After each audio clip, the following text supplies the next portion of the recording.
Second last participant اپنے جو ہمارے اس مقابلے کے اردو تقریر کے محمد اسامہ مغل کی خدمت میں گزارش کرتا ہوں وہ تشریف لائے اور اپنے خیالات کا اظہار کریں۔ الحمد للہ وحدہ والصلاة والسلام على من لا نبی بعدہ اما بعد فاعوذ باللہ من الشیطان الرجیم بسم اللہ الرحمن الرحیم يمحق الله الربا ويربي الصدقات وقال النبي صلى الله عليه وسلم إن الربا وإن كثر فإن عاقبته تصير إلى كل صدق الله العظيم وبلغنا رسوله النبي الكريم۔ اپنی ملت کو قیاس اقوام مغرب سے نہ کر، اپنی ملت کو قیاس اقوام مغرب سے نہ کر، خاص ہے ترکیب میں قوم رسول ہاشمی۔ میرے واجب الاحترام قابل قدر اساتذہ کرام، سامعین مکرم اور میرے ہم مکتب طلباء ساتھیوں، آج میں آپ کے سامنے انتہائی اہم معاشی و معاشرتی موضوع حرمت سود پر لب کشائی کروں گا۔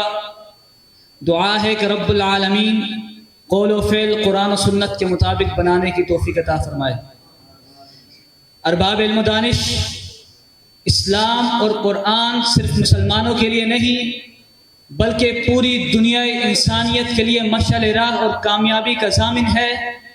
اسی لیے احکم الحاکمین نے قرآن کا موضوع حضرت انسان کو بنا کر انسانی جبلت و عادات سے بحث کی ہے۔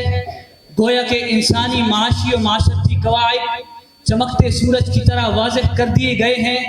اب جس کے دل میں آئے وہی اس چراغ الہی و مصطفی سے نور حاصل کر کے حیات دنیا اور جنت کے رستے کو روشن کر سکتا ہے۔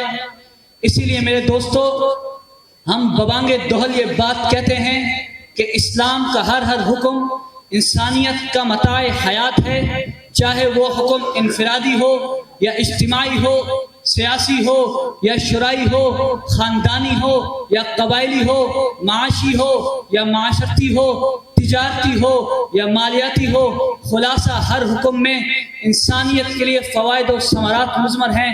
اسی لیے شاعر کہتا ہے تیرے اعمال سے ہے تیرا پریشان ہونا، ورنہ مشکل نہیں مشکل کا آسان ہونا۔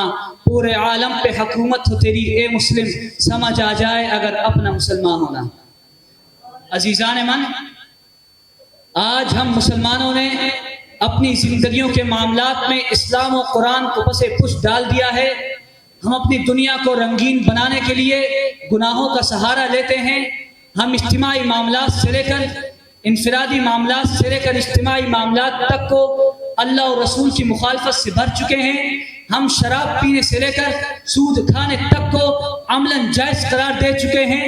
جس سود کے بارے میں قرآن میں اللہ چیلنج کرتا نظر آ رہا ہے فَأْذَنُوا بِحَرْبٍ مِّنَ اللَّهِ وَرَسُولِهِ، جس سود کے بارے میں قرآن یہ حکم دے رہا ہے لا تأکلوا الربا اضعافا مضاعفا، جس سود کے بارے میں قرآن یہ رہنمائی کر رہا ہے لا تأکلوا اموالکم بینکم بالباطل۔ میرے دوستو، یہاں بس نہیں ہوئی بلکہ خود مفسر قرآن، تشریح قرآن جناب محمد رسول اللہ صلی اللہ علیہ وآلہ وسلم نے فرمایا، مستدرک کی روایت ہے، راوی ابن مسعود ہیں، سود کے 73 درجے ہیں، اس میں سے ادنا درجہ یہ ہے کہ بندہ اپنی ماں کے ساتھ زنا کرے۔